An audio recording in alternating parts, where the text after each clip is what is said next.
ससुराल में रायता। ये कहानी शुरू होती है श्याम हवेली से। श्याम हवेली में श्याम अपनी पत्नी, बेटी, बेटे, बहू, पोते, पोतियों के साथ रहता था। श्याम जी और उनकी पत्नी बड़े मॉडर्न ख्यालात के थे। उन्होंने कभी भी अपनी बेटी और बहू में फ़र्क नहीं किया। पूरा परिवार मिलजुल कर खुशी से रहता था। रोज़ की तरह प्रिया हड़बड़ी में अपना बैग उठाए कॉलेज के लिए निकल रही थी कि उसे रोकते हुए नीता कहती है, 1 मिनट रुक जा, मैं भी तेरे साथ चलती हूँ प्रिया। मुझे ना रंगोली में आर्टिफिशियल ज्वेलरी देखनी है, बस 2 मिनट। ऐसे चली जाएगी क्या? ज़रा तैयार हो जा बहू, 5 मिनट ही तो लगेंगे। 5 मिनट रुक जा प्रिया, कौन सी तरह कॉलेज में पढ़ाई होती है। और फ़ौरन तैयार होकर जींस टॉप पहनकर नीता अपने कमरे से बाहर निकलती है और पर्स उठाए अपनी ननद के साथ मार्केट के लिए निकल पड़ती है। तुम अपने कॉलेज का काम कर लो प्रिया, तब तक मैं ज्वेलरी देख लेती हूँ। मुझे कॉलेज में ज़्यादा काम नहीं है भाभी, बस एक डॉक्यूमेंट रिसीव करना है। आप भी मेरे साथ कॉलेज चलो ना, फिर दोनों साथ में शॉपिंग करेंगे। प्रिया के साथ नीता जैसे ही कॉलेज के अंदर जाती है, प्रिया की फ्रेंड तो उसे देखती ही रह जाती हैं। अच्छा है प्रिया, तूने नई फ्रेंड बना ही ली ना। आज के ज़माने में किसी का भरोसा नहीं है। बड़ी बेस्ट फ्रेंड बनती थी तू मेरी। अरे वेट, मैं प्रिया की फ्रेंड नहीं हूँ, मैं उसकी भाभी हूँ। क्या? आप प्रिया की भाभी हो? ओह माय गॉड, ये रिप्ड जीन्स, ये लूज टी शर्ट। अब भाभी इतनी मॉडर्न ड्रेसिंग करोगी तो कौन समझेगा कि आप प्रिया की भाभी हो। मुझे तो अब प्रिया से भी छोटी लग रही थी। बिल्कुल सही सुना आपने। और हमेशा प्रिया के साथ ऐसा ही होता था।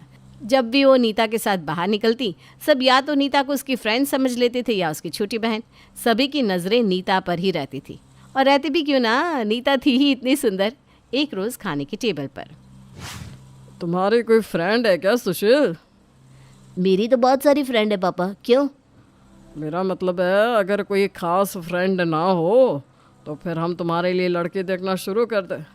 29 साल के तो हो गए तुम, 30 लगते लगते शादी हो जाए तो सही रहता है, क्यों बहू? जी पापा, बिल्कुल सही कहा। वैसे भी कोई नहीं है सुशील की लाइफ में। कल ही मुझसे कह रहा था, भाभी मेरी शादी की बात छेड़ दो ना। और आज छेड़ी गई। वैसे मैट्रिमोनियल साइट पर अकाउंट बनाया है मैंने सुशील का। आप कहे तो कल पंडित जी को बुलाकर सुशील की तस्वीर दे दूँ उन्हें। वो तो बहुत सारे घरों पर जाते हैं, कहीं ना कहीं से तो अच्छी लड़की का रिश्ता निकाल ही लाएंगे। ये सुनते ही सुशील जी टमाटर की तरह लाल लाल हो जाते हैं। लो भाई, अभी तो लड़की आई भी नहीं और भैया इतना शर्मा रहे हैं। लड़की वाले देखने आ गए तब कितना शर्माओगी भैया। और अगली ही सुबह नीता पंडित जी को कॉल करके अपने घर बुला लेती है। लड़के की कोई अच्छी सी फोटो दे दीजिए मुझे। मैं आपको दिखा देती हूँ पंडित जी, जो भी फ़ोटोज़ है मेरे पास। वो क्या है ना, सुशील ज़्यादा फ़ोटोज़ खिंचवाता ही नहीं है। फैमिली फ़ोटो में कहीं उसका चेहरा दिख रहा है तो दिख रहा है। आप मुझे फ़ोटो दिखाइए, मैं खुद चुन लूँगा कौन सी फ़ोटो सही रहेगी। और उन सभी फ़ोटोज़ में से पंडित जी एक फैमिली फ़ोटो पसंद करते हैं जिसमें सुशील कोने में खड़ा हुआ था। ये हुई ना बात, अच्छी तस्वीर है। अब इसी में लड़की वालों को लड़के का पूरा परिवार भी दिख जाएगा। सभी कोई दिख भी रहे हैं इस तस्वीर में। चलिए फिर तो ये अच्छा हुआ पंडित जी। अब जल्दी से आप मेरे देवर जी के लिए एक अच्छी सी लड़की ढूंढ दीजिए। और जैसे ही सुशील की शादी हो जाए तुरंत ही प्रिया के लिए भी लड़का देखना शुरू कर देंगे। उस तस्वीर को हाथ में लेते ही पंडित जी अपने एक जजमान को फ़ोन लगाते हैं। वर्मा जी घर पर ही है ना आप? देखिए मैंने आपको कहा था सोमवार के व्रत का फल मिल ही जाएगा। आपकी बेटी के लिए एक अच्छे घर के लड़के का रिश्ता आया है, आप ही के घर आ रहा हूँ मैं। और फ़ौरन पंडित जी वर्मा जी के घर पहुंच जाते हैं और उन्हें लड़के की तस्वीर दिखाते हैं। लड़का तो बहुत ही सुंदर है। तू क्या उधर खड़ी हुई है जाकर? तेरे लिए ही तो लड़का देख रहे हैं स्नेहा। आजा तू देख ले, तुझे कैसा लग रहा है लड़का? जैसा आपको ठीक लगे मम्मी। जहाँ सब फैंसी फ़ोटो में स्नेहा के लिए देखे जा रहे लड़के को देख रहे थे, वहाँ उस तस्वीर में स्नेहा के भाई की नज़र तो किसी और पर ही टिकी हुई थी। और वो तस्वीर थी अपने सास ससुर के कंधे पर हाथ डाले बीच में खड़ी हुई नीता पर, जिसे एक टक करंट देखे जा रहा था। लड़के की बहन का क्या सीन है पंडित जी? बहुत ही अच्छी लड़की है बेटा, प्रिया नाम है लड़की का, बहुत ही गुणवान। सुशील के बाद उसी का तो नंबर है। तो फिर मेरी बात चलाइए ना पंडित जी, मुझे लड़की पसंद है। मुझे तो विश्वास ही नहीं हो रहा करण, ये तो शिव जी की साक्षात मेहर है। पहली बार मेरे बेटे को कोई लड़की पसंद आई है, और वो भी एक नज़र में। आप तो जल्द से जल्द बात चलाइए पंडित जी, एक ही घर में अगर दोनों भाई बहनों का रिश्ता हो जाएगा तो रिश्ता और मजबूत हो जाएगा। फिर स्नेहा की चिंता भी नहीं रहेगी मुझे। मैं भी बात करता हूँ, मुझे तो नहीं लगता उन्हें भी कोई आपत्ति होगी। पंडित जी फौरन प्रिया के घर पहुंचते हैं और उसे इस बारे में बताते हैं। लड़की की तस्वीर देखते ही प्रिया को लड़का पसंद आ जाता है। इतने हैंडसम लड़के ने मुझे पसंद किया है सामने से। भाभी ये कोई मजाक तो नहीं है ना? तुम भी ना प्रिया, खुद को कम आंकना बंद कर दो। पंडित जी अब तो आप दोनों फैमिलीज़ के मिलने का बंदोबस्त कीजिए जल्द से जल्द। और 1 हफ्ते बाद की तारीख निकाली जाती है। और 1 हफ्ते बाद, अरे भैया ये कैसा पोछा लगाया आपने, सारा कचरा तो सामने दिख रहा है। लड़की वाले आने वाले हैं, मेरा मतलब है लड़की वाले भी और लड़के वाले भी, ज़रा अच्छे से। और वो सामने की खिड़की का पर्दा तो रह गया भैया, जल्दी जल्दी हाथ चलाइए ना। अरे बहू तूने तो फ़ौरन सारी तैयारी कर दी, मुझे तो घबराहट हो रही थी कैसे सब कुछ होगा। अरे मम्मी जी आप बेकार में ना घबराने लग जाती हैं, आप बैठिए वरना आपका बीपी बढ़ जाएगा। तब तक मैं जाकर बाजार से कोल्ड ड्रिंक और नाश्ता ले आता हूँ। और मैं लड़के वालों से कह दूंगी कि वो नाश्ता मैंने बनाया है।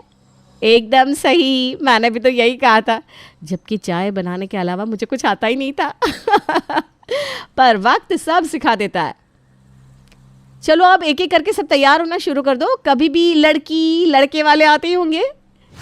करण और स्नेहा अपने परिवार के साथ कुछ ही देर में पहुंच जाते हैं। क्या इत्तेफाक है बताइए भाई साहब, ढूंढ रहे थे बहू और दामाद भी मिल गया। ये सब तो संजोग है बहन जी, किसकी किस्मत कहाँ जुड़ी है कौन जानता है। करण को तो प्रिया इतनी पसंद आ गई कि क्या कहे। 1 हफ्ते तक इसे रोकना तो मेरे लिए मुश्किल हो गया था। कुदरत ने बनाया होगा फुर्सत से तुझे मेरे यार। और प्रिया के पीछे खड़ी नीता को देखकर करण ये कहता है और प्रिया शर्मा जाती है। दोनों परिवार में बातें शुरू हो जाती है। फिर सीता कहती है, अब अगर लड़के लड़की आपस में बात कर ले तो अच्छा रहेगा नहीं? हाँ जी हम तो बहुत मॉडर्न है, हमें कोई तकलीफ़ नहीं है, जाओ जाओ बच्चों। और नीता आगे बढ़कर एक हाथ से प्रिया का हाथ और दूसरे से स्नेहा का हाथ पकड़े कमरे की ओर बढ़ती है और उनके पीछे दोनों लड़के भी चल पड़ते हैं। सुशील और स्नेहा एक कमरे में बात कर रहे होते हैं और दूसरे में करण के पास प्रिया को छोड़कर जैसे ही नीता बाहर निकलती है, करण कहता है, आप कहाँ जा रही है, यहीं रुकिए ना। ये तो सुशील से भी शर्मिला निकला। कहीं नहीं जा रही हूँ मैं, पूछिए क्या पूछना है।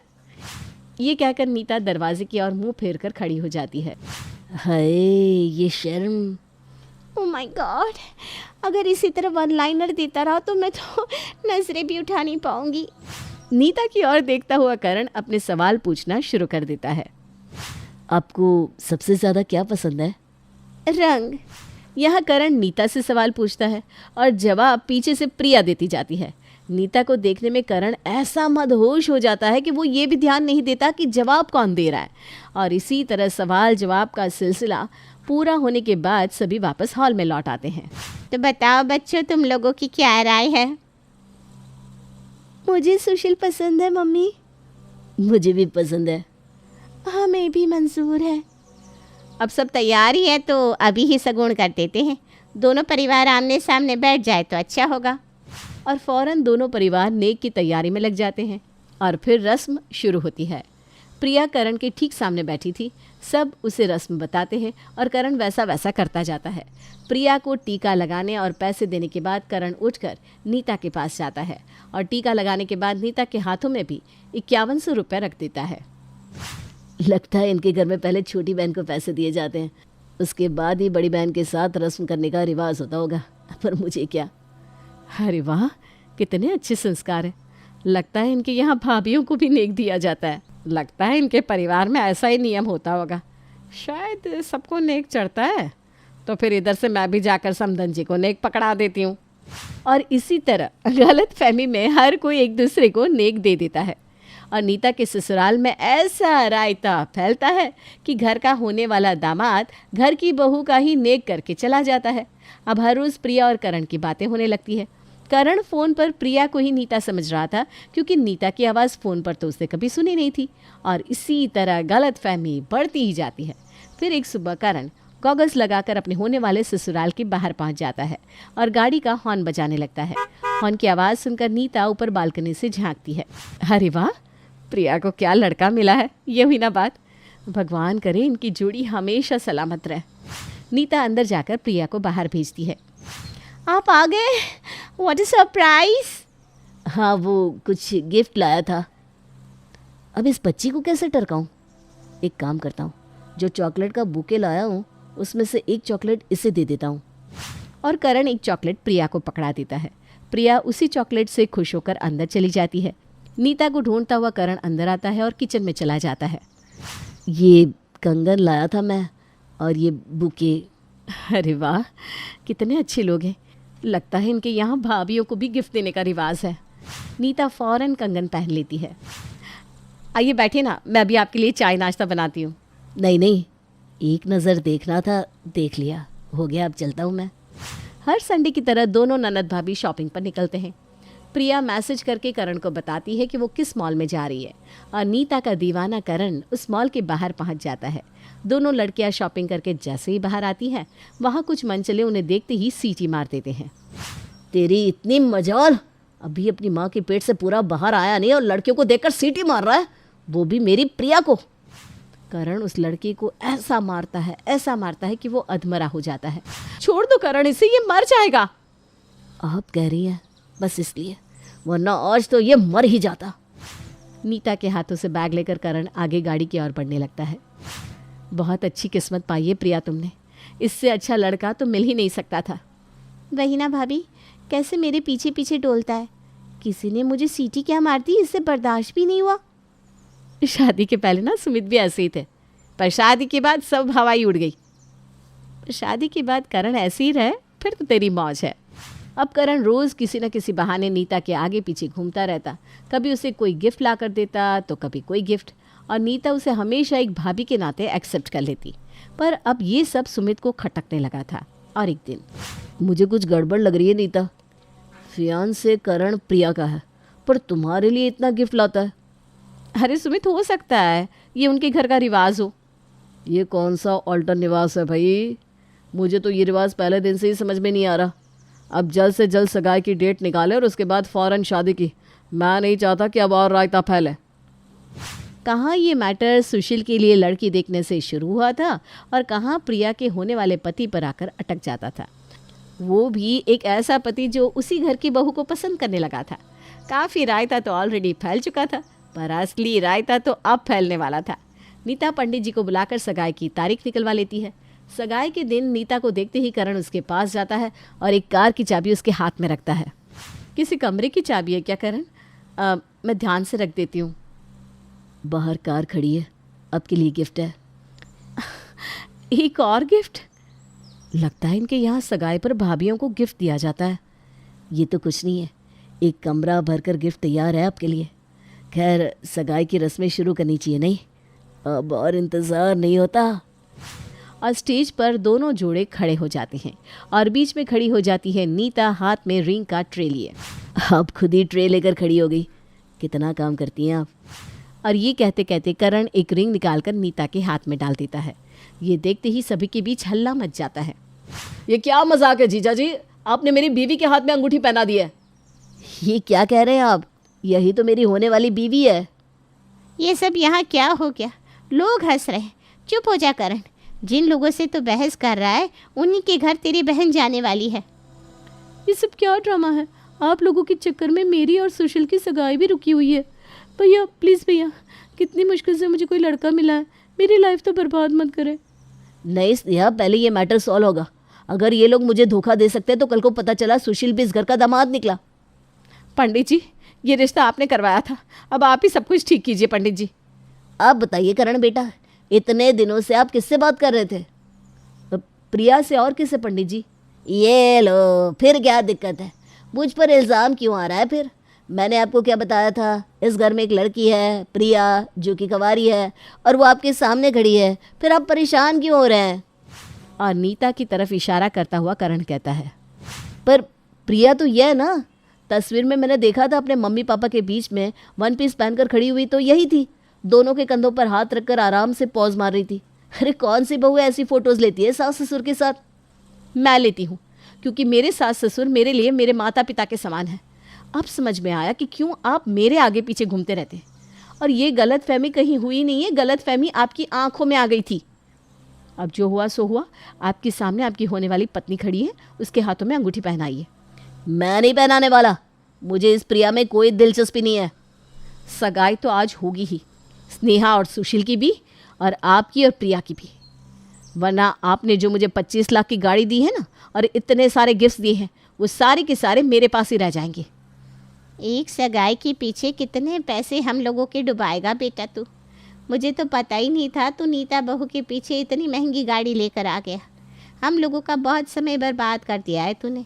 अब शांति से शादी कर ले, वरना 25 लाख का नुकसान हो जाएगा बेकार में। और आखिरकार करण को असली प्रिया को अंगूठी पहनानी ही पड़ती है, और इतने रायते के बाद दोनों परिवारों के बीच संबंध बन ही जाता है। अब कभी भी जिंदगी में किसी लड़के लड़की का रिश्ता करने के लिए उनकी फैमिली फोटो लेकर नहीं जाने वाला मैं।